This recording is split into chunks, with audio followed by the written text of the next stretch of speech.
India AI impact summit 2026 में एक ऐसी प्रेडिक्शन हुई है जो सबके लिए एक शॉक की तरह आई है। और ये प्रेडिक्शन की है विनोद खोसला ने। अब विनोद खोसला है कौन और इन्होंने ऐसा क्या कह दिया जो दुनिया रुक रही है और सुन रही है। विनोद खोसला सिलिकॉन वैली के legendary venture capitalist, cofounder of Sun Microsystems, early investor in Google, Amazon और कई disruptive startups, founder of Khosla Ventures. मतलब जिस इंसान ने टेक रिवॉल्यूशन को शुरू होते देखा, साथ ही उसमें फंड किया है, उसकी बात इग्नोर करना मुश्किल है। अब उन्होंने क्या कह दिया? उनका कहना है कि by 2050 no one will need jobs.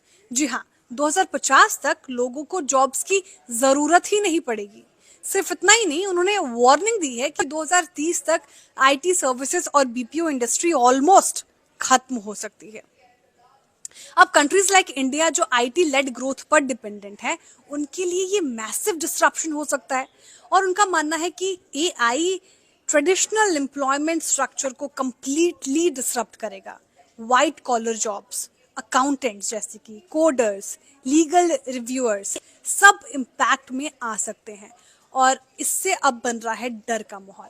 लेकिन पिक्चर सिर्फ नेगेटिव ही नहीं है, बल्कि कुछ पॉजिटिव भी है। जैसे कि खोसला ने इंडिया के एआई एफर्ट्स को प्रेज भी किया। उन्होंने सॉवरन एआई मॉडल्स का सपोर्ट किया और कहा कि कंट्रीज को अपने एआई मॉडल्स होने चाहिए, स्पेशली साइबर सिक्योरिटीज और डिफेंस के लिए उनका अपना मॉडल होना चाहिए। इसीलिए उन्होंने इन्वेस्टमेंट किया है सर्वम एआई में।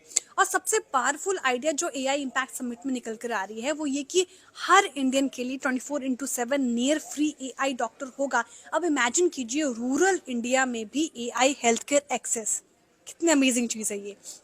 लेकिन सवाल यही बरकरार कि 2050 तक जब जॉब्स ही नहीं रहेगी तो करेंगे क्या? कमेंट बताइए।